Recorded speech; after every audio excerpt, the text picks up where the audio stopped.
There is a field around you, silent, invisible, yet alive. It responds not to touch or sound, but to the quietest whispers of your mind. This is your energy field. It is not fantasy, not metaphor. It is a real extension of your consciousness, vibrating with your every thought, shaped by your beliefs, your memories, and your emotional resonance. You are not merely a body. You are a frequency, an awareness embedded within light. Weiss spoke of memories that transcend lifetimes, but beneath the stories of reincarnation and regression lies a deeper truth, that we carry with us not only memories, but energetic imprints, coded vibrations that stretch across time. This is not about who you were. It is about who you are beneath the surface noise, the untouched core of your awareness. To mentally control your energy field is not to dominate it, it is to harmonize with it. The field is not a slave of the mind, it is an echo. And your mind, if still and attuned, becomes the tuning fork of the soul.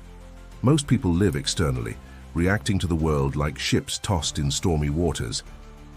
But what if the calm was never out there? What if it always waited within, dormant and overlooked? Energy flows where attention goes. But not just any attention, deliberate, clean, coherent attention. The mind scattered in distraction cannot sculpt the field. It only stirs noise.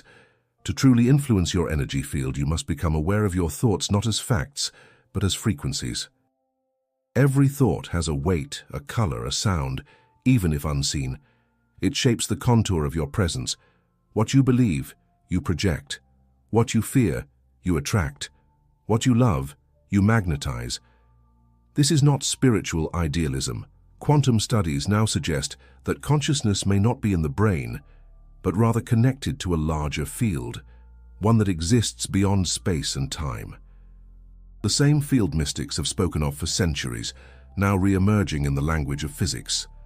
Weiss hinted at this when he described patients recalling lifetimes with uncanny clarity, because those memories were not stored in the brain, but in the field. Your thoughts then are not private, they are broadcasts, and the field listens. But how do we reclaim this awareness? How do we begin to shape what seems so elusive? We begin in stillness. The mind has a current. Beneath the noise of inner dialogue, there exists a gentle stream of presence, subtle but constant. Most ignore it. But when you tune into it, when you sit, not to think but to feel, the field begins to respond. In that stillness, you remember that you are not your story, your body, your fears. You are a vibration within the tapestry of consciousness. And as you remember, the field shifts. Mental control is not control in the conventional sense. It is communion. It is learning to observe without judgment, to intend without resistance, to focus without force. It is remembering that you are not a separate object in the universe. You are the universe becoming aware of itself through you. Breathe into that, because this is only the beginning. If this truth resonates with something deep inside you, a subtle remembering, then I invite you to continue walking this path with me. Let this journey unfold slowly, gently, layer by layer. And if your soul feels called, subscribe to the channel, not as a follower, but as a companion in awakening. Once you taste that stillness, real stillness, you begin to notice how loud the world truly is. Not just the outer noise of notifications and conversations, but the deeper noise, the inner tension, the habitual thoughts, the inherited worries that loop like broken records in the background of your being. This is not who you are, these are echoes. Residual frequencies from the past, reverberating through your field and subtly shaping your present. To control your energy field mentally, you must first discern which thoughts are yours and which are programs. This requires honesty, radical presence. Imagine the mind as an instrument, delicate, resonant, always vibrating. But if it is out of tune, what kind of music does it play? Most people are walking around playing a chaotic symphony, unaware that they hold the tuning key in their breath, their focus, their awareness. Weiss understood that beneath all the layers of story, trauma, and identity, there exists a blueprint, not just of the soul but of energetic coherence, a pure alignment that the field remembers, even when you forget. And your field is always listening for that coherence. It seeks to return to it. But it cannot do so through force, only through resonance. So how do we begin tuning? First, by becoming intimate with the breath, not just as oxygen, but as vibration. When you breathe consciously, slowly, without agenda, your energy begins to settle. The field shifts. Coherence returns. This is not just relaxation, it is recalibration. A gentle resetting of the entire vibrational matrix you carry. Your breath is a bridge between the unconscious and the conscious, between what is scattered and what is whole. Second, by observing the thought patterns that arise without feeding them. Every time you observe a thought without attaching to it, you reclaim energy. You become less entangled. The field responds by becoming more transparent, more fluid. You may even begin to feel subtle sensations, tingling, warmth, light pressure. These are not illusions. They are your field waking up, responding to presence. Third, by developing emotional literacy. Emotions are not nuisances to be suppressed. They are frequencies to be translated. Anger, when ignored, distorts the field. But when acknowledged and honored, it can become clarity. Sadness can become softness. Fear, when seen fully, can transmute into power. This is not emotional control. It is emotional alchemy. You are not denying what you feel, you are listening deeper, and the field transforms through that listening. As your awareness sharpens, you may begin to notice how other people's energy affects yours. This is a critical insight. Your field is porous. It receives and transmits. When you are unconscious, you absorb. When you are aware, you can filter. You can choose. Boundaries are not walls, they are vibrational filters. And awareness is the gatekeeper. This is not just spiritual talk. Heart-brain coherence studies reveal that when we enter a state of internal harmony, measured through heart rate variability, the electromagnetic field of the body becomes more organized, more powerful, more influential. You become not just calm, but radiant. And this radiance is not passive, it shapes reality. But you don't need machines to feel this. Sit in silence, breathe, tune in. You'll feel when your field is aligned. There is peace, spaciousness, and from that space intention becomes a living force. But that's for later. For now, feel the shift. Something subtle is happening, not just in your body, but in your perception. You are remembering the way back, not to a place but to a state of being, one of clarity, one of truth. Stay here a moment longer. Let your breath guide you. Let the noise fall away, let the field speak. Now that you've entered the stillness and tuned your inner instrument, something remarkable begins to unfold. A sensitivity arises, not as weakness, but as perception. You begin to detect the architecture behind the surface, patterns, energies, intentions. The way a person speaks, the way a room feels, the tension beneath a smile, all of it becomes part of the vibrational landscape you perceive. This is not imagination. It is your consciousness refining its receptors. The energy field is not static.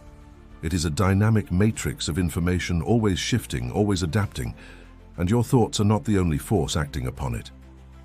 Beliefs form structures, repeating geometries, that define the shape of your field. Like architecture, they either allow light or block it. Some beliefs uplift, expanding the field. Others contract it, suffocating its natural flow. What you believe about yourself determines how your energy moves through space. And here lies a deeper layer of mental control, not through willpower, but through conscious editing of your belief system. Weiss, in his regression work, often uncovered beliefs formed not just in early childhood, but in past lives, memories encoded with fear, guilt, unworthiness. These imprints, if unexamined, become invisible architects of behavior. They dim the field, distort intention, and obscure clarity. To mentally control your energy field, you must go beyond surface thought and into the substrata of belief. Ask yourself, what do I believe I deserve? What do I believe I am capable of? What do I believe I am? Pause with those questions, not to answer quickly, but to feel the resonance they create inside you. Your nervous system will tell you the truth. If there is tightness, hesitation, avoidance, that is the field revealing its fractures. Don't rush to fix them. First, listen. These beliefs are not enemies. They are echoes, old protection mechanisms that no longer serve the present version of who you are becoming. And this becoming is not hypothetical. It's real, measurable, and already underway. The field begins to refine itself the moment you become aware of its distortion. Awareness alone initiates recalibration, but when paired with intention, coherent, focused, heart-centered intention, the field doesn't just recalibrate, it transforms. It becomes directive, creative, capable of shaping events, drawing synchronicities, shifting dynamics. This is the power that lies dormant in nearly every human being, not because it is hidden, but because it is ignored, overshadowed by the noise of external validation, fear of judgment, and attachment to form. But once you touch the stillness, once you begin to feel the fluid boundaries of your own field, you realize you are not separate from life, you are sculpting it from within. And in this sculpting, emotion becomes the clay. Thought alone is not enough. If the thought lacks emotional charge, it carries little weight. But when a belief is felt deeply, sincerely, it becomes magnetic. The field responds not just to what you think, but to how you feel about what you think. Emotion is the amplifier, the signature. And when your emotional vibration is coherent with your intention, reality begins to organize itself around that frequency. This is not superstition, it is resonance, and resonance is the language of the field. You do not control reality by forcing it. You align with it by vibrating at the frequency of what you seek, not later, now. In the subtle textures of your inner dialogue, your emotional honesty, and your willingness to surrender what no longer fits, because the field does not lie, it reflects. Exactly. And what it reflects back to you is the shape of your consciousness, sculpted in light. Now that the structure of belief has been made visible and the emotional landscape acknowledged, you are ready to access a deeper current, coherent intention, not mere desire, not scattered wishing, but a silent, focused, undivided force that emerges from alignment between thought, emotion, and presence. Intention is not noise, it is signal. The moment you set an intention, you imprint the field. But the quality of that imprint depends on your coherence. If your mind says one thing, your heart another, and your body resists, the field receives static, confusion, mixed signals. This is why intentions often fail. It's not because you're incapable, it's because your inner orchestra is out of tune. Coherence is when all levels of your being say the same thing. Weiss understood this through his work with healing. Patients who accessed deeper dimensions of the self through past life regression often uncovered intentions buried beneath trauma, soul-level commitments. And when they remembered, healing began. Not just emotional, but physical. Why? Because the body too is part of the field, and when the field becomes coherent, the body follows. So how do we cultivate this coherence? First, by slowing down. In slowness, the mind softens, and in that softening you begin to feel more. Your intentions stop being verbal affirmations and start becoming felt truths. Don't just say, "I want to be free." Breathe into that desire, feel its texture. Where does it live in your body? Does it expand your chest or tighten your stomach? Let your body speak. Coherence cannot be faked. The field knows. Second, be specific but unattached. Intention is not about control, it's about clarity. The more clearly you define your intention, the more easily the field can organize itself around it. But clarity must be paired with surrender. Set the direction, then release the need for a particular path. The universe is infinitely more intelligent than your conscious mind. Trust it to orchestrate the how. Third, emotional charge. Infuse your intention with feeling, but not desperation. That only attracts more lack. Feel it as if it were already true. This is not pretending, it is activating the frequency within you now. When you live from the vibration of already being, the field begins to mirror that truth. You shift timelines. Possibilities that were once out of reach begin to gravitate toward you. Fourth, presence.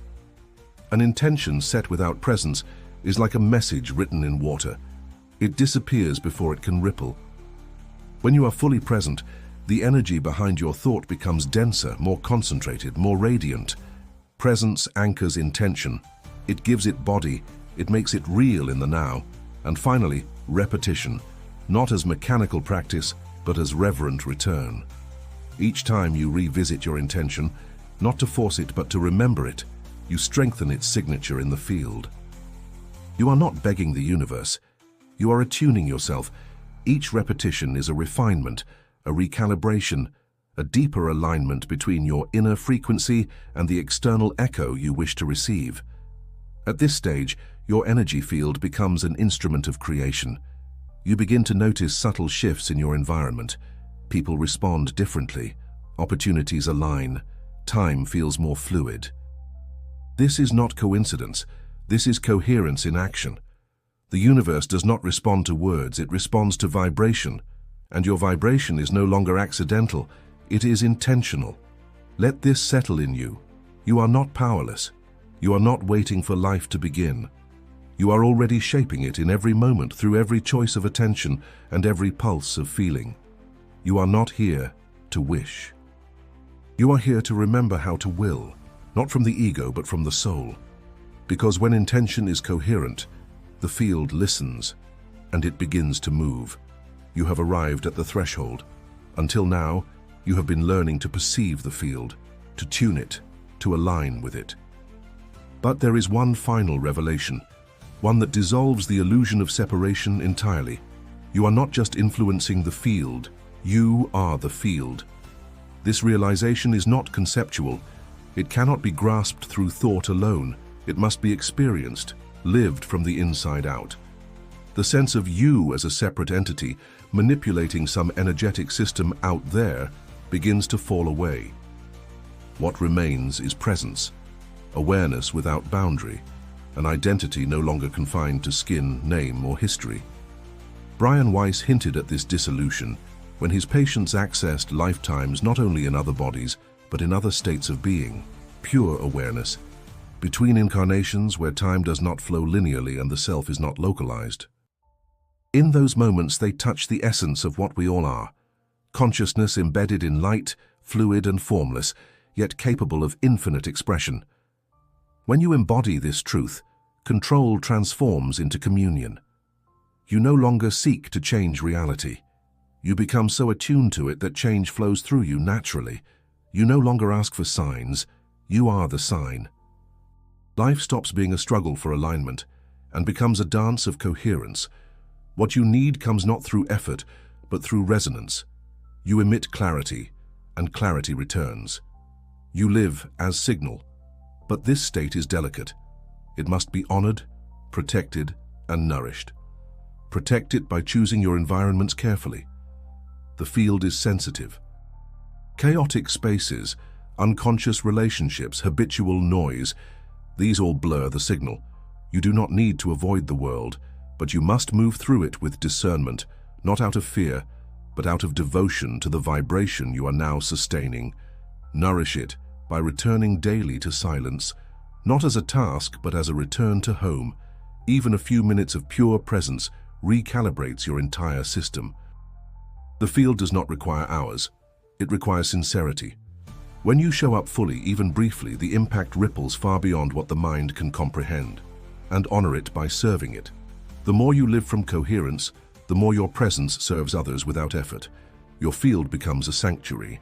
Your words carry weight not because they're loud, but because they emerge from depth. Your silence becomes medicine. Your presence becomes transmission. This is the highest form of energy mastery, not performance, but embodiment. And it continues to deepen. There is no final destination, only subtler levels of attunement, of refinement, of becoming. You may find that you are guided in new ways. That intuition becomes clearer, that synchronicities multiply, that inner guidance becomes undeniable. Trust it. Let the field speak. Let it lead. There is wisdom in you far older than this life. It remembers how to move energy, how to heal, how to create, not through force but through truth, not through control but through surrender. You are not learning something new. You are remembering what you have always been. So pause now, feel the field around you, and then feel the field within you. Notice the absence of distance, the merging, the silence. Let that be your teacher. Let that be your guide. And if these words touched your soul, subscribe to the channel and click on the video that just appeared on your screen. It was chosen especially for you. I know you'll love it.